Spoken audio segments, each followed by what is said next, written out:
പ്രസാദേട്ടാ,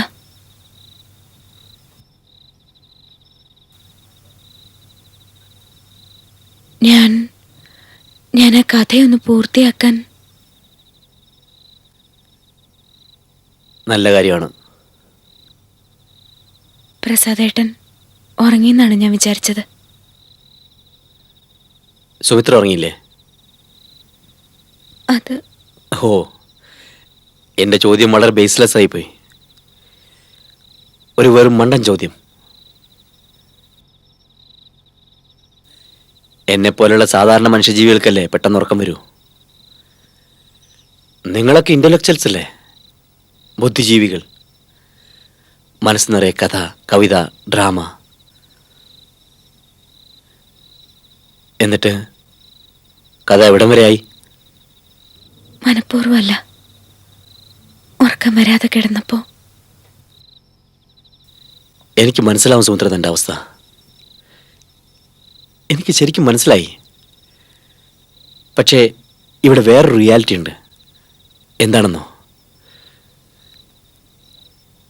തൻ്റെ ഭർത്താവെന്ന സ്ഥാനം വഹിക്കുന്ന എൻ്റെ അവസ്ഥ താൻ മനസ്സിലാക്കുന്നില്ല. പ്രസാദേട്ടാ,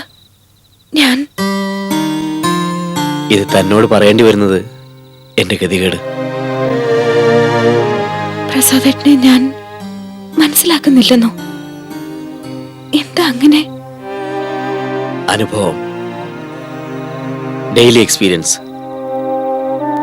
വിവാഹം കഴിഞ്ഞിട്ട് ഇത്രയും നാളുകൾക്കുള്ളിലെ അഭിപ്രായം, അസസ്മെന്റ്.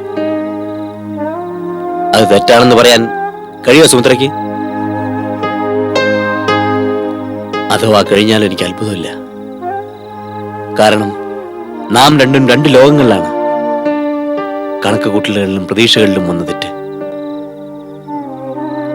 മഹാകവിയുടെ മകളെയല്ല ഞാൻ വിവാഹം ചെയ്തത്, സുമിത്ര എന്ന പെണ്ണിനെയാണ്. എന്നെ സ്നേഹിക്കാനും എന്നെ പരിഗണിക്കാനും എന്റെ ഇഷ്ടവും അനിഷ്ടവും ഒക്കെ അറിയാനും കഴിവുള്ള പെണ്ണ്. ഞാൻ അങ്ങനല്ലെന്ന് പ്രസാദേട്ടൻ എപ്പോഴെങ്കിലും തോന്നിയിട്ടുണ്ട്? ഇപ്പോഴും അത് തന്നെ തോന്നുന്നു. ഇല്ലെങ്കിൽ കിടപ്പറയിൽ എന്റെ അടുത്ത് കിടന്നുറങ്ങേണ്ടവൾ എന്റെ ഭാര്യ. കടലാസും പേനയുമായിരിക്കേണ്ട കാര്യമില്ല.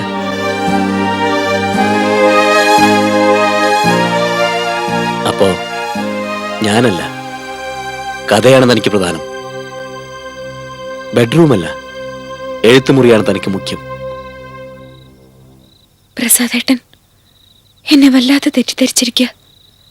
ഒരിക്കലും പ്രസാദേട്ടനേക്കാൾ മറ്റൊന്നിനെയും. ഭംഗിവാക്ക്. ഭംഗിവാക്കല്ല പ്രസാദേട്ട. പ്രസാദേട്ടനെ ഞാൻ എത്രമാത്രം സ്നേഹിക്കുന്നുണ്ടെന്ന് പ്രസാദേട്ടന് അറിയില്ല. അറിയാൻ എനിക്ക് അവസരം തരൂ.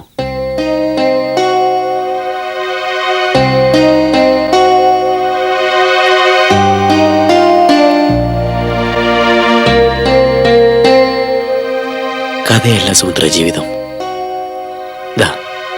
ഈ ശരീരങ്ങളാ. തന്റെ അക്ഷരങ്ങൾ താൻ പെണ്ണാണെന്ന സത്യം മറച്ചു പിടിക്കുക. Try to be a woman, just a woman.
ഒരു നല്ല ദിവസം അല്ലേ?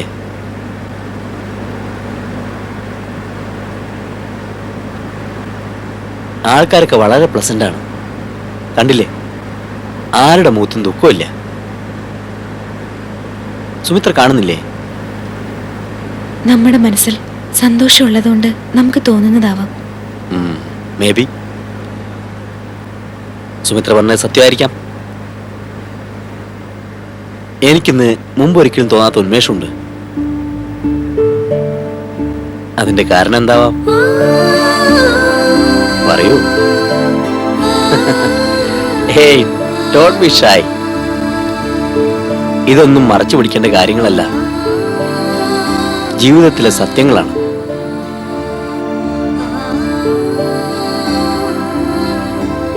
നമ്മൾ ജീവിതം തുടങ്ങിയിട്ട് ദിവസങ്ങളായെങ്കിലും ശരിക്കും ജീവിച്ചു തുടങ്ങിയത് ഇന്നലെ രാത്രി മുതലാന്ന് എനിക്ക് തോന്നുന്നു. സുമിത്ര എന്ത് പറയുന്നു? പറയണമെന്നില്ല. ഇത്തരം കാര്യങ്ങൾ ഭർത്താവിനോട് പോലും സ്ത്രീകൾ തുറന്നു പറയുന്നത് നമ്മുടെ പാരമ്പര്യത്തിനെതിരാണ്. പറയാതെ പറയുക, അതാണ് സ്ത്രീകൾ ചെയ്യേണ്ടത്. അതാണ് സുമിത്ര ഇപ്പൊ ചെയ്യുന്നത്. ഞാൻ സുമിത്രയുടെ മുഖത്തെ എക്സ്പ്രഷൻസ് കാണുന്നുണ്ട്. That's enough. ശരീരങ്ങൾ മാത്രം ഒന്നാവുക, മനസ്സുകൾ രണ്ടു വഴി പോവുക, അതൊരു ദയനീയമായ അവസ്ഥയാണ്. പല ദാമ്പത്യങ്ങളിലും സംഭവിക്കുന്നുണ്ട്. കഴിഞ്ഞ രാത്രിക്ക് മുമ്പ് വരെയുള്ള ദിവസങ്ങളിൽ, ഐ മീൻ രാത്രികളിൽ, നമ്മുടെ അവസ്ഥയും ഏതാണ്ട് അതുപോലെ ആയിരുന്നില്ലേ? സുമിത്ര എന്ത് പറയുന്നു? ഞാൻ അത് സുമിത്ര പറയണമെന്നില്ല. I can understand. മാരീഡ് ലൈഫിനെ പറ്റി എനിക്കറിയാവുന്ന ഒരു പ്രധാന പോയിന്റ് പറയട്ടെ. നമ്മുടെ ബെഡ്റൂമിൽ മൂന്നാമതൊരാൾ പാടില്ല. ഞാൻ ഉദ്ദേശിച്ച സുമിത്രയ്ക്ക് വ്യക്തമായില്ല. മൂന്നാമതൊരാളെന്ന് വെച്ചാൽ ഒരു വ്യക്തിയല്ല, ബെഡ്റൂമിൽ നിരക്കാത്തൊരു ഓർമ്മ, ഒരു ചിന്ത, ഒരു വിഷയം. സുമിത്രയെ പറ്റി പർട്ടിക്കുലറായിട്ട് പറയുകയാണെങ്കിൽ ആ മൂന്നാമത്തെ ആൾ കഥയാണ്, സാഹിത്യം. ഭാര്യയുടെ ശരീരം ഭർത്താവിനടുത്തും മനസ്സ് സാഹിത്യത്തിലുമായാൽ, ഓ എന്തൊരു ബെഡ്റൂം അത്. സുമിത്രയ്ക്ക് വ്യക്തമായോ? ഉവ്വ്, ഞാൻ ഒരിക്കലും മനഃപൂർവ്വം അങ്ങനെ. ഹേയ്, മനഃപൂർവ്വമാണെന്ന് ഞാൻ പറഞ്ഞില്ലല്ലോ സുമിത്രേ. അറിയാതെ മനസ്സ് ആ വഴി പോവുകയാണ്. അത് നിയന്ത്രിക്കണം. നിയന്ത്രിച്ചൂടെ? നിയന്ത്രിക്കാം. You can. ഇന്നലെ ആ നിയന്ത്രണം ഞാൻ അറിഞ്ഞു. It was surprising. അതാണ് ഞാൻ പറഞ്ഞത്, നമ്മുടെ ജീവിതം ആരംഭിച്ചത് ഇന്നലെ രാത്രിയിലാണ്. ഇനി അല്പം മ്യൂസിക് ആയാലോ?